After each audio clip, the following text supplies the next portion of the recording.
Hello and welcome back to the final part of What If a Billionaire Invested in Scandinavia. We've gone 10 years in the future since last episode, and now we're going to have a look and see what has happened and look at all different leagues and all the different things, stuff like that. So last time out, Finland was lagging behind the other nations. They were 36th in European rankings, whereas Norway, Sweden and Denmark were all pretty tight and close together.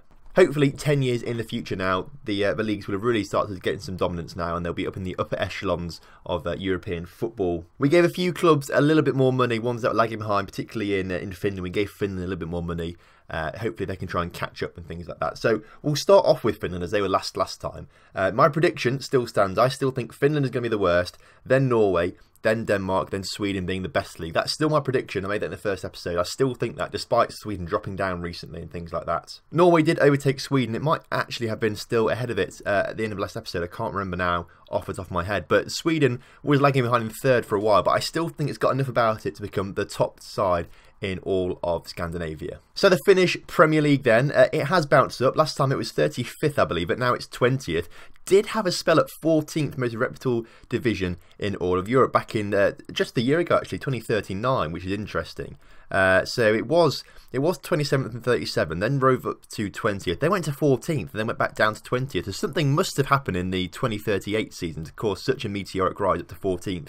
And then obviously they must have just done absolute rubbish in Europe to then drop back down to 20th, which I think is very interesting. So we'll have to have a look at that and see kind of what happened. But as we can see from the past winner thing here, PS Kemi have absolutely dominated the 2030s. They have become the best side in Finland. It started off with HJK, but PS Kemi have come in and absolutely taken over. HJK are still there-ish. They're not as good as they used to be. They're still up and around the top half, I suppose. Coming runners-up once or twice in a third-place finish there, but not the best. JJK and Cups seem to be like the better teams now. They seem to be becoming like the dominant second and third team and things like that. Special mention to SJK as well. They seem to be doing alright for themselves. So we did put a bit more money into the Finnish side. Let's see if it did actually help. It doesn't really look like it, but transfers still look pretty low. There's one from America there. Joaquim Gomez, but he's an American guy, to be fair. So bringing in a few foreign players there, but not for much money.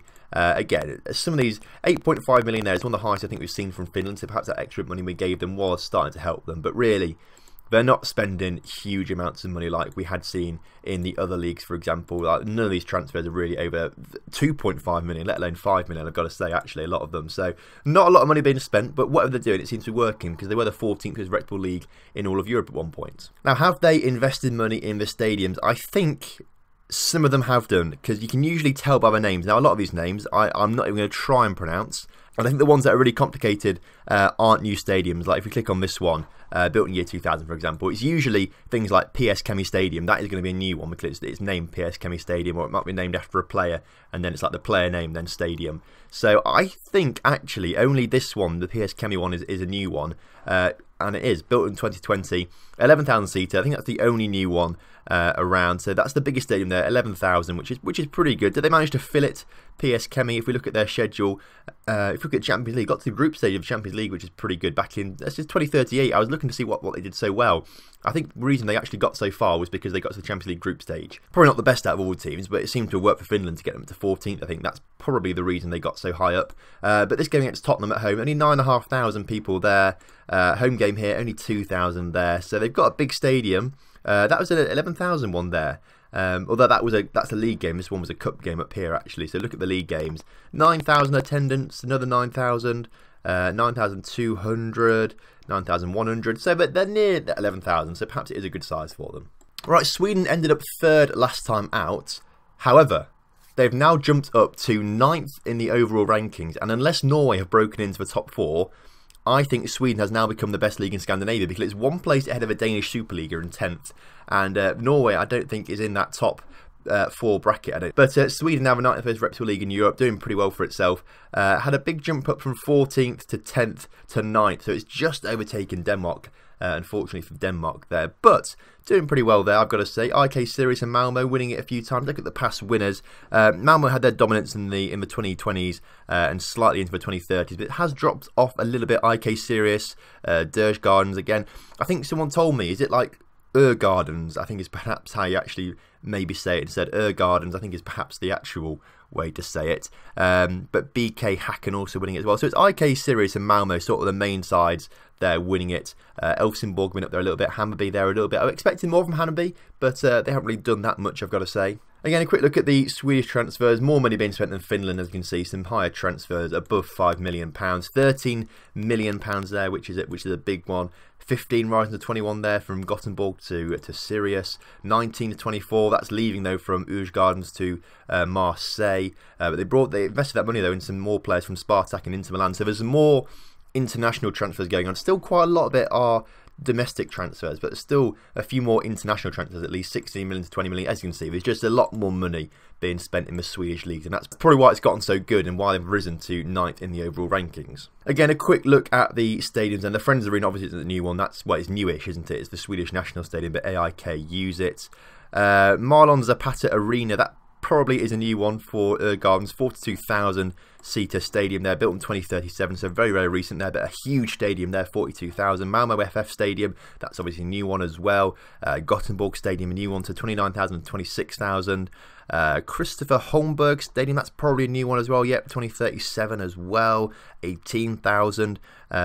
You sort of get the picture. This one is going to be a new one. The Jamie Hopkut Stadium, 15,000 seats for Östersunds there, 2030 it was built. But the names that look a lot more Swedish or look like actual proper stadium names like Landskrona IP, that's not going to be a new one. That's built in 1924, for example. So you sort of understand the naming system of stadiums pretty quickly in Football Manager. But you can see some big stadiums being built in Sweden, which is some interesting stuff there. Norway was second last time out, but I thought it was going to be third overall best league in Scandinavia. And by looks of things, I think it might be. It's currently the 17th most reputable league in Europe, so it is below Denmark and Sweden, which means Sweden is the best. Only just ahead of Finland. Norway has had a bit of a decline in recent years. Was 14th at one point, was hovering around the 10th position, and not sure it got the 10th at one point, but it looked pretty close to it, but has dropped down in recent years, as low as 23rd actually, but bounced back up to 17th recently. Previous winners then, Viking, have absolutely dominated through the late 2020s into in fact for 10 seasons they absolutely dominated Viking.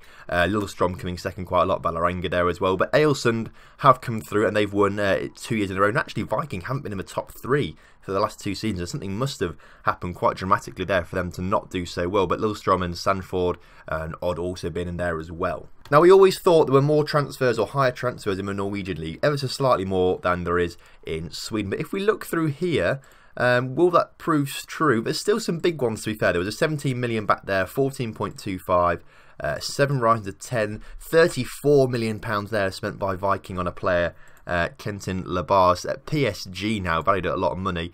Had 3 really good seasons actually at Vikings, so he probably is a very, very decent player. Went to Fiorentina, then PSG, so a pretty decent player, I think.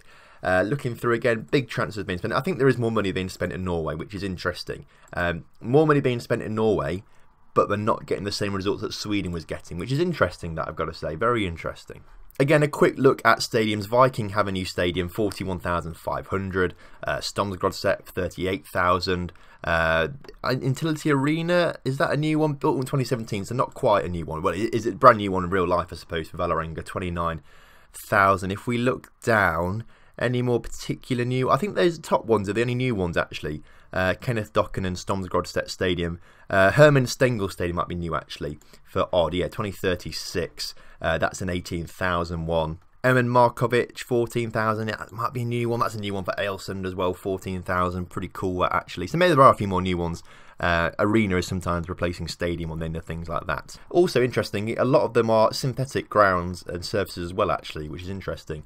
Obviously in England you don't get any like that, do you, in like the Football League and stuff like that. So interesting that in the Norwegian Premier League a lot of them are synthetic, but obviously with the climate in Norway it's probably better for them to have synthetic grounds. And finally, the Danish Superliga, 10th in European rankings, just beaten to the post by the Swedish Premier League. So my prediction at the first episode was true in the end. I said Sweden best, Denmark second, Norway third, Finland fourth, sorry, and it's come true. So I mean, that's a good prediction from me. Let me know in the comment section if your prediction was right. I know loads of you made predictions, but I can't quite remember all of them. But I think a few of you were the same as me, so congratulations if you got it right as well. So, very, very interestingly, Copenhagen absolutely dominated it up until last episode. And then since last episode, they've fallen off completely. It's completely turned around. Lyngby and Randers FC are now the major force in the Danish Super League, coming out of nowhere really. Randers, we spoke about a little bit before last time, they've always been a Super League side, or at least they have been since this experiment started. And then Randers, we looked at them. Lyngby, where have they come from? They were promoted from that second division, so I don't know what the history was before that, but they've had a pretty good rise, to be fair, rising through the ranks before becoming the dominant side in Denmark, which is pretty cool, to be fair. Copenhagen winning it one last time there, but Copenhagen often third or below third. Midtjylland have also fallen off quite a bit, but it's between Randers and Lyngby in the past few seasons. Again, let's look through the transfers. Normally Denmark spend the most kind of money, and they have the most international transfers as well, and by looks of things, that is staying true as well. A lot of international ones, and a lot of them for quite a lot of money as well. This season, not quite so much, but 16 rising to 20 million there, 10 million there, 8 rising to 11, 8 rising to 11, 6.5 rising to 8. Some big transfers, 13, 10, 8.5, and then that's it for all the seasons basically. But some big transfers, a lot more international ones, quite a few domestic as well, but more international transfers than in the other leagues. And then again, stadiums for Denmark now. Not so many new ones here actually. Looking down the list, I think only Randers FC Stadium is a new one. 20,000 seater for Randers, built in 2039, so just been built. Blue Water Arena, that's 1955. I don't think any of these new ones. Lyngby Stadion is, yeah, that doesn't have a date for it, so that's not a new one. Maybe this HB one is 2028. But other than that, I think those two are only new stadiums in Denmark. Now, quite annoyingly, no one's done particularly well in Europe so far. I think the quarterfinals of the Europa League and quarterfinals of the Champions League are the best we've had so far. So we need something better in this. And we're going to start with the Euro Cup or with the Europa League in 2030.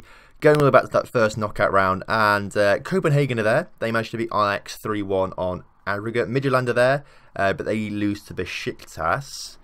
Is there anyone else? I don't think there is. I think it's only Copenhagen that have gone through in this season into the second knockout round, where they managed to beat Marseille 5-3 on aggregate. Good going there. Into the quarterfinals, where they lose to Napoli 2-1 on aggregate. So they've equalled the best record so far, quarterfinals, but unfortunately, it was only the one side that got through these knockout stages, really. So, season afterwards, hopefully something better as we look down. Copenhagen there again, but they lose to Gardens, I can't remember how to pronounce it earlier. I'm just going to say it wrong, I think. I do apologise. But they lose 2-1 to Gardens. Malmö were there as well. They beat Zenit 2-1 on aggregate down at the bottom here. So the two Swedish sides going through, but no one else that I can see from Norway or Finland or Denmark. So into the second knockout round, where Gardens get knocked out 5-0 by Bilbao, and Malmö lose 4-2 to Fiorentina. So again, not the best I'm afraid, but hopefully it will improve. 22-23 season now. Silkeborg are there. We've not seen them yet. How are they getting on? Silkeborg, Superliga side, sort of mid-table. They get into it this season though, and they lose to Inter Milan 4-0 on aggregate. Lyngby, their first appearance in Europe, I think. They lose on away goals to Hoffenheim, which is very unfortunate. Malmö lose to Real San Sebastian, Real Sociedad. That's who they are. They lose to. And apart from those three sides, I don't think there's anyone else there. So everyone knocked out in the first knockout round. It's not looking good. 33-34 season then. Randers are there, but they lose to Bruges 5-0. Midtjylland get through on away goals against Marseille. Copenhagen lose 4-1 to Napoli. If we go into this side of a draw, I can't see any other sides as well. So just Midtjylland going through there into the second knockout round, where they face Hoffenheim and lose 2-0 on aggregate. So again, disappointing. The next season then, Copenhagen there, but they lose once again. If we look further down the list, no one else from this side. What about this side of the draw? No one. It's really, really poor stuff at the moment. What is going on? Copenhagen lose, everyone else not in it at all. So it's really not looking good right now. If we go into the next season, 35-36 season, finally a team from Norway, Lillestrøm there, they beat Kiev and they win on penalties, which is good stuff. Malmö get knocked out by Lyon 3-2. Copenhagen out again, they lose to Seville 4-0. Randers there as well. It's nice to see a few more teams now. They lose to Hoffenheim though 2-1 on aggregate. Gardens there beat Fenerbahce on penalties. So we got two sides going through this season, which is good. Lillestrøm and Gardens into the second knockout round, where they both lose. Gardens to Liverpool 3-1 and Lillestrøm 5-0 to Lyon. So again, second knockout round is knocking out everyone. 36-37, there must be some luck now. Right, IK Sirius, they get through 3-1 against Fiorentina, well done. Gothenburg lose to Bilbao. Malmo managed to beat Lyon, so good showing from the Swedish sides there. Randers get through against Club Brugge. Viking, another Norwegian side there, but they lose to Marseille. Still don't get to see a Finnish side in any of these knockout stages. If we ever will, I don't know. But Viking out there to Marseille. So a few teams into the second knockout round. Randers managed to win. They beat Anderlecht 3-2. Malmo lose to IK Sirius, which is alright, I suppose, on penalties. So we've got two sides going into the quarter-finals, where, unfortunately, I saw Sirius lose. They were beaten by Randers. So we've got a side into the semi-finals. This is the furthest we've seen a side go, and it's Randers. So what do Randers do? They won 2-0 on aggregate into the semi-finals, where they beat Leverkusen 5-2 on aggregate. And now it's against Chelsea in the final. Who's going to win it? It's the first final, European final, any of these sides in this experiment have faced. Is it going to be Randers, or is it going to be Chelsea? It is Chelsea 3-0. Unfortunately. Well done Randers though, getting to the final. That is absolutely fantastic stuff, flying the flag for Denmark and unfortunately just losing at the last hurdle. But a fantastic achievement, the first side to get to a final. Unfortunately, they just haven't won it. 37-38 season then. Who's in it? Djurgården's there. They managed to beat Alves 2-1. BK Häcken lose to Real San Sebastian. Anyone else in the Malmo at the top there? They managed to beat Torino 2-0. So good stuff there. Two sides through into the second knockout round, where Malmo managed to go through against Nice, which is good going. They managed to beat them 2-1 on aggregate. But where Djurgårdens lose 4-1 on aggregate to Liverpool in the end. So unfortunate there. Malmo managed to go through though into the quarterfinals, where they face Schalke and win 4-3 on aggregate, so pretty narrow game there, but managed to slide through. Into semi-finals they go, where they beat Roma on away goals, which is good going. So they've set up a final with Man United, another final. 2 years, we've had absolutely nothing for years, and then 2 years in a row, two sides get to the final. Will we finally see a side win it, or are they going to do it at Randers? No, they win on penalties. Malmo have won a Euro Cup. Fantastic stuff. We've finally seen a team win something. I was worried that we weren't actually going to see anyone win anything in this experiment. But Malmo have won a Europa League. They beat United on penalties.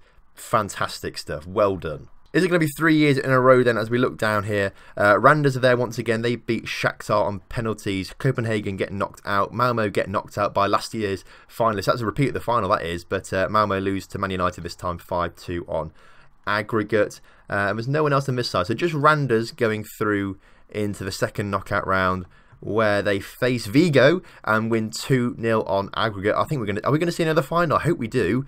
They get through once again into the quarterfinals, into the semi-finals rather. They win in the quarterfinals against Zenit on away goal. Semi-final time. Who are they going to face? Bayern Munich, and they lose 8-0 on aggregate. Some good going there from Randers. Two really good seasons from them, one in the final, one in the semi-final. So no wonder Randers are such a dominant side and flying the flag for Denmark, but unfortunately just miss out the final this time. And then this final season, the 39-40 season, it's taken a little while to get through this, but it's been quite a bit of excitement. If we look down here, Sweden, Malmo and Sirius both get through against Juventus and Ajax respectively. Djurgårdens get knocked out to Cologne.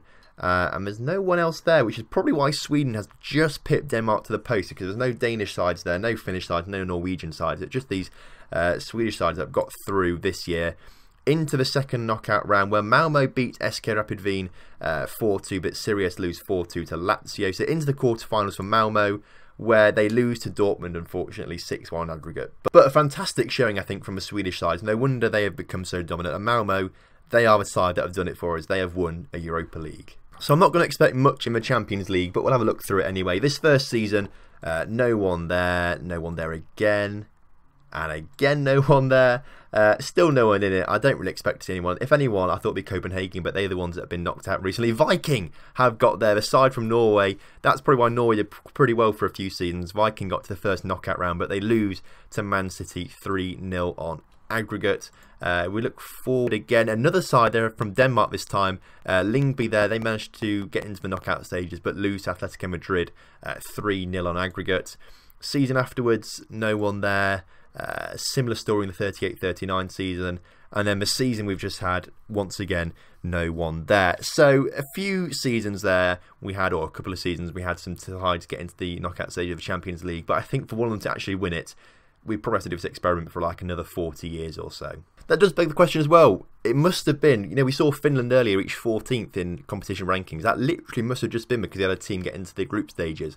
So it does show getting to the group stage, it can have a huge effect on the league as well, which is pretty interesting. So that is it for the Scandinavian experiment. Thank you very much for watching. If you have enjoyed it, make sure you do drop a like on the video. Subscribe to the channel if you're new around here. And I'll see you next time for some more Billionaire action.